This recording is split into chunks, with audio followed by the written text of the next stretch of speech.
नमस्कार, उत्तराखंड समाचार में आपका स्वागत है। मैं व्याख्या चंदोला। सबसे पहले मुख्य समाचार।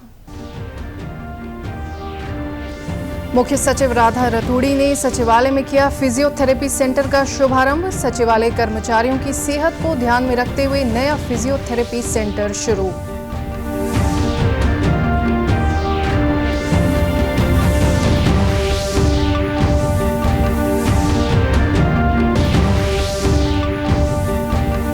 राज्यसभा सांसद नरेश बंसल ने सदन में घुसपैठियों के खिलाफ सख्त कार्रवाई की उठाई मांग। घुसपैठियों के भारत में प्रवेश और फर्जी दस्तावेजों पर उठाए सवाल।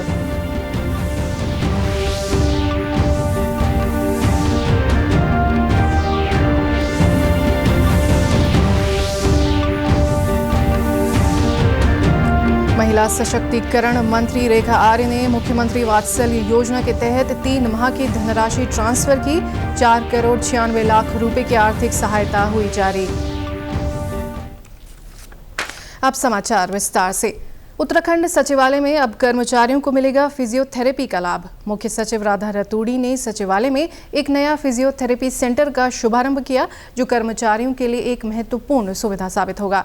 इस मौके पर उन्होंने कहा कि सचिवालय के कर्मचारियों को कार्यस्थल पर ही फिजियोथेरेपी की बेहतरीन सुविधा मिलेगी, जो उनके स्वास्थ्य को बेहतर बनाने में मदद करेगी। मुख्य सचिव ने चिकित्सा शिक्षा विभाग और उत्तराखंड सचिवालय संघ की सराहना की और इस पहल को प्रशंसनीय बताया। उन्होंने कहा कि ये कदम कार्यस्थल पर कर्मचारियों की सेहत का ध्यान रखने के लिए बहुत ही महत्वपूर्ण है।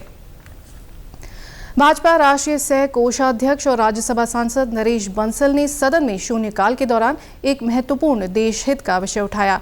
सदन के माध्यम से सरकार का ध्यान आकृष्ट करते हुए सांसद ने कहा कि जो लोग घुसपैठियों को भारत ला रहे हैं और यहाँ के कागजात दे रहे हैं, उन पर सख्त कार्रवाई की जाए और घुसपैठियों को पकड़कर वापस भेजा जाए।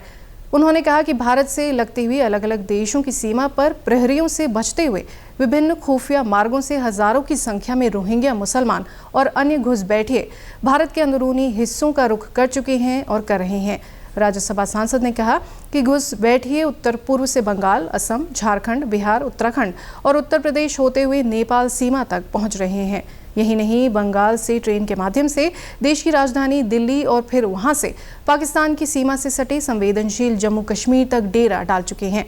उन्होंने कहा कि उत्तराखंड और इससे सटी नेपाल सीमा पर बसे रोहिंग्या बिहार, उत्तर प्रदेश की सीमा से होते हुए पश्चिम नेपाल तक पहुंच गए, जहां उन्हें इस्लामिक संघ नेपाल जैसे जिहादी गुटों से फंडिंग मिल रही है। पीएफआई जैसे संगठन भारत में इनके मददगार हैं।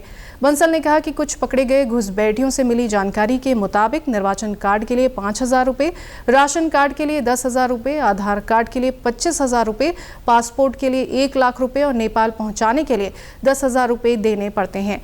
उत्तर प्रदेश के रायबरेली में फर्जी जन्म प्रमाण पत्र बनाने के मामले के बाद नए खुलासे हुए हैं।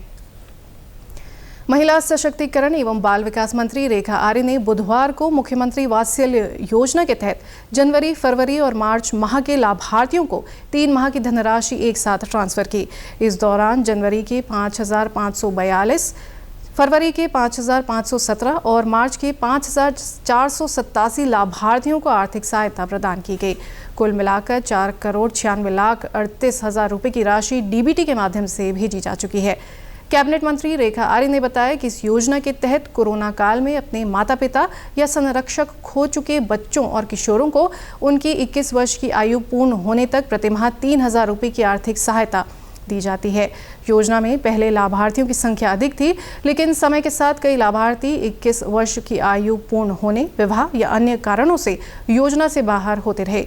उन्होंने कहा कि ये योजना उन बच्चों के लिए किसी वरदान से कम नहीं है जो महामारी के दौरान अनाथ हो गए थे। सरकार न केवल 3,000 रुपये की आर्थिक मदद दे रही है, बल्कि उनकी भोजन, शिक्षा और अन्य आवश्यकताओं की भी पूरी जिम्मेदारी उठा रही है।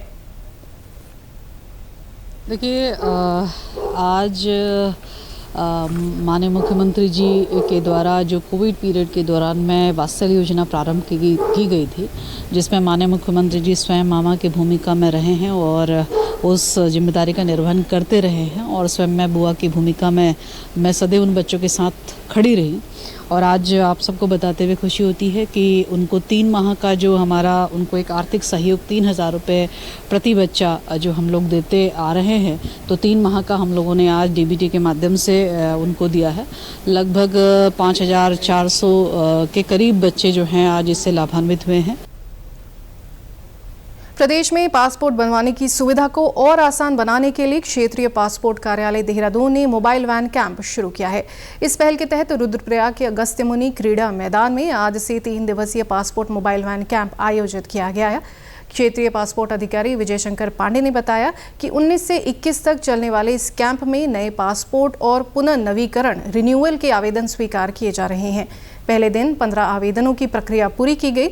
उन्होंने बताया कि पासपोर्ट आवेदन के लिए आवेदकों को पहले आधिकारिक वेबसाइट पर जाकर अपॉइंटमेंट बुक करना होगा।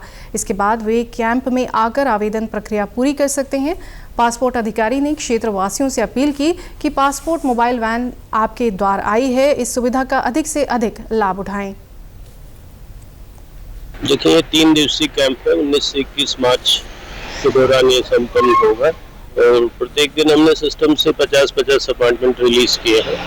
आज बहुत कम अपॉइंटमेंट बुक हुए हैं। अब तक 15 एप्लीकेशंस ही हमारे पास आए हैं और मेरी आवेदकों से अपेक्षा और रिक्वेस्ट भी है कि वो ऑनलाइन अपॉइंटमेंट बुक करें और हमारा जो ये प्रयास है कि सरकार की कोई एक सुविधा है जो उनके द्वार पर देने की हमारी जो ये हमारा महत्वाकांक्षी प्रयास है, इसको सफल बनाएं। जॉब के नाम पर लोगों को पहले बैंकॉक और वहां से म्यांमार के म्यावड़ी में बंधक बनाकर साइबर ठगी करने के मामले में अब स्थानीय स्तर की एजेंसियों ने भी जांच शुरू कर दी है। उत्तराखंड की राजधानी देहरादून में एसटीएफ के एसएसपी नवनीत सिंह ने बताया कि म्यावाड़ी में फंसे 540 भारतीयों में से 22 लोग उत्तराखंड के हैं। उनसे भी पूछताछ की गई है। उन्होंने बताया कि टूरिस्ट वीज़ा के तहत उन्हें पहले थाईलैंड और उसके बाद डंकी रूट से म्यांमार ले जाया गया। ये सभी प्लेसमेंट एजेंसी के माध्यम से पहुंचे हैं, जिसकी जाँच की जा रही है। जाँच होने के बाद मामले में कार्रवाई की जाएगी। कुछ लोग कुमाऊं के हैं, कुछ लोग गढ़वाल के हैं और बेसिकली ये जैसे प्लेसमेंट एजेंसीज होती हैं उनके थ्रू ये थाईलैंड गए थे टूरिस्ट वीज़ा पे और वहाँ से डंकी के थ्रू ये म्यांमार पहुँचे। और इसमें क्योंकि हम पूछताछ से जो चीज़ें निकली हैं, इसमें कुछ प्लेसमेंट एजेंसीज भी हमारे उसमें रडार पे हैं जिन्होंने इनको बाहर भेजा था, क्योंकि टूरिस्ट वीज़ा पे बाहर काम करने का वो औचित्य नहीं है, कोई वर्क परमिट होना चाहिए था, वर्क वीज़ा होना चाहिए था। तो वो भी हम जाँच कर रहे हैं और ये 22 लोग जो है हमारे संपर्क में हैं और आगे इसमें जांच में जो भी चीज़ प्रकाश में आएगी फिर आपसे शेयर करेंगे। उत्तराखंड परिवहन निगम ने रुद्रपुर में रोडवेज परिसर की लगभग 1 बीघा भूमि पर पिछले 30 वर्षों से अवैध रूप से कब्जा किए बैठे 5 मकानों को कल देर रात जेसीबी के माध्यम से ध्वस्त कर दिया। इस कार्यवाही में पुलिस प्रशासन की मौजूदगी रही। साथ ही 4 अन्य अतिक्रमणकारियों के खिलाफ भी कार्रवाई की जा रही है। बता दें कि ये कार्रवाई रोडवेज परिसर में वर्कशॉप से सटी 4 मैनों के आवासीय परिसर की लगभग 1 बीघा जमीन पर की गई। अतिक्रमणकारियों ने भूमि खाली कराने के लिए हाईकोर्ट में याचिका दायर की थी, लेकिन कोर्ट ने 9 मामलों को खारिज कर दिया था, जबकि 2 मामले अभी विचाराधीन हैं। सहायक महाप्रबंधक के.एस. राणा ने बताया कि 3 मार्च को अतिक्रमणकारियों को नोटिस जारी किया गया था, जिसके बाद हाईकोर्ट ने परिवहन निगम की भूमि पर अवैध कब्जे को गलत ठहराते हुए उनकी याचिका अस्वीकार कर दी। इसके बाद ध्वस्तीकरण की कार्रवाई शुरू की गई। रोडवेज की भूमि लोगों ने कब्जा कर रखा था और ये कहकर के दायर किया कि हमने जो है नजोल की भूमि में जो है लिया है, कब्जा किया है। माननीय न्यायालय ने ये कहा कि चाहे नजूल की भूमि हो चाहे रोडवेज की भूमि हो, कब्जा करने का या अतिक्रमण करने का कोई औचित्य नहीं होता और उनकी याचिका को खारिज कर दिया। उसी के सापेक्ष में ये जो है अभियान चलाया गया। इसमें टोटल 11 थे, जिसमें 3 ने सरेंडर कर दिया था, स्वतः सामान निकाल लिया था। बाकी 3 के चौथा आज एक और दे दिया है उसने। बाकी बचे हुए का जो है आज 5 लोगों को कर दिया हमने। किच्छा रोड से और आगे डीडी चौक तक जो प्रशासन भी इसमें मुस्तैद हो रहा है। जो नाले के ऊपर जो लोग कुछ दुकानें बनाई गई हैं वो प्रशासन का काम है, वो करेंगे। इसी के साथ अभी तक के समाचार समाप्त हुए। दूरदर्शन समाचारों से जुड़े रहें। मिलते हैं फिर शाम 6:30 बजे के बुलेटिन में। नमस्कार।